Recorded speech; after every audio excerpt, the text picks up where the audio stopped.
wrestling fans of the world, I'm Skylar Mars, and this is... God,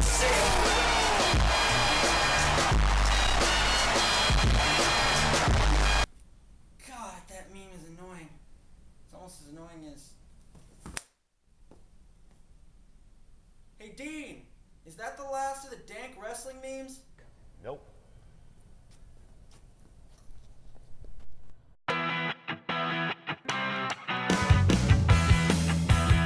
Hello, wrestling fans of the world. I'm Skylar Mars, and this is Squared Circle Story, the place to go for wrestling history and trivia. Now, recently I asked on Twitter ROH wrestler Donovan Jijak to give the show a try, and he did. He even said that he loved that old school wrestling knowledge. Later I asked him what episode we should do next, and he said that we should cover the pro wrestling territories. So Donnie, this one's for you.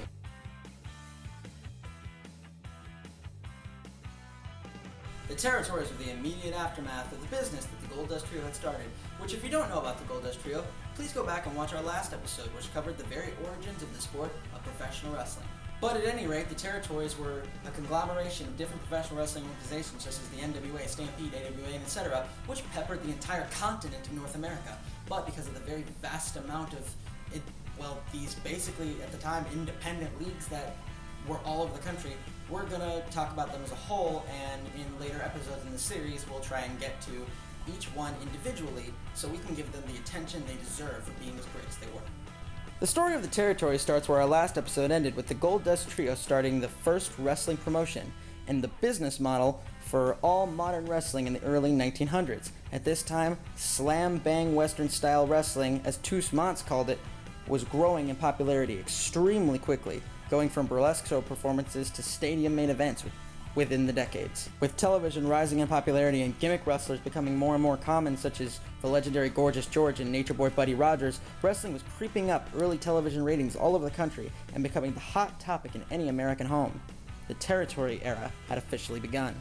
Stu Hart took root in Canada and some of the northern US with Stampede Wrestling. AWA would appear under Jim Barnett, and so on until the entire continent of North America was just peppered with these wrestling promotions. If there was a king of the territories in pro wrestling in general back in the day, it would have been the National Wrestling Alliance, or NWA. Originally starting in the Midwest under Pinky Paul George, it would grow to be the single most massive of all the territories and be one of the early rivals for WWF. NWA would span across the globe from Puerto Rico to New Zealand to covering most of the United States and having many different territories join in the fun.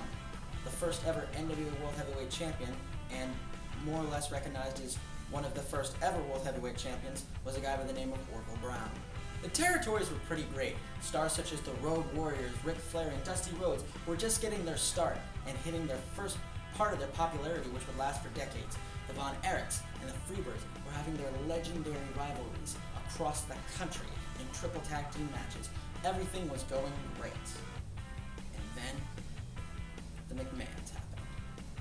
In 1953, Gold Dust Trio member Toots Monts started a company called Capital Wrestling Corporation, alongside a young and up-and-coming promoter by the name of Jess McMahon, the unknown, underappreciated patriarch of the legendary McMahon family.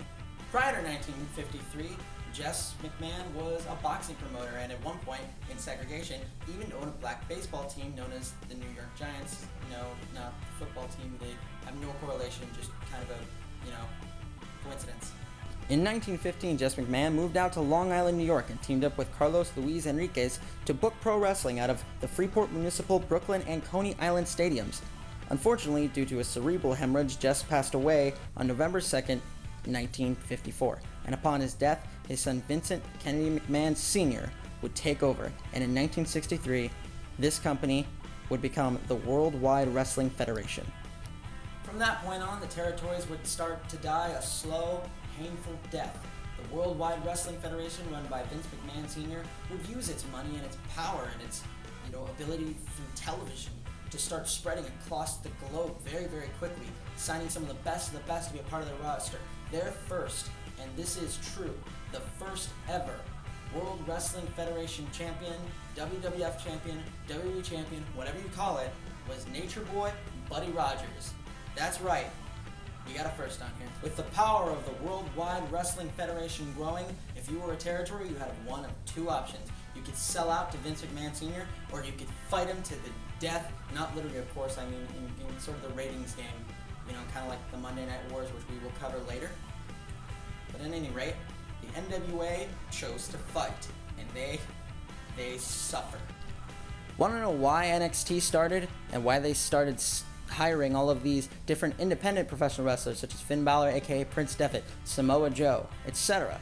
Well, the reasoning for that is because that has been the McMahon business strategy since the dawn of the McMahons. Vince McMahon Sr. decided that, well, basically, I want the best and I will get the best. So he started buying up all of NWA's different promotions that they owned across the country. And NWA simply couldn't fight back. They didn't have the money nor the talent to really fight anymore. The patriarch of the legendary Von Erichs, Fritz Von Erich, would even buy some of the NWA territories for his own, starting world-class championship wrestling, which has no relation to WCW. Again, we'll get to that later. Wait your turn. And a triple threat match would start. Vern Gagne, the then booker of NWA, versus Fritz Von Erich, WCCW, versus Vince McMahon Sr. of WWF. And the winner was obvious. It was WWF. The Battle of the Territories would rage on for 30 years, WCCW officially passing on in 1990, and the NWA dying several deaths over the years, but still operating to this day in the independent circuit. In 1979, the Worldwide Wrestling Federation would drop the "wide" in their name, becoming World Wrestling Federation, and would be the supreme dominant power in the entire pro wrestling sport to this day, in a way marking the death of the territory era altogether. World Wrestling Federation, WWF, now World Wrestling Entertainment, WWE, has been challenged over and over again by different wrestling promotions all over the world, but that's a story for another time. I'm Skylar Mars, and this has been Squared Circle Story.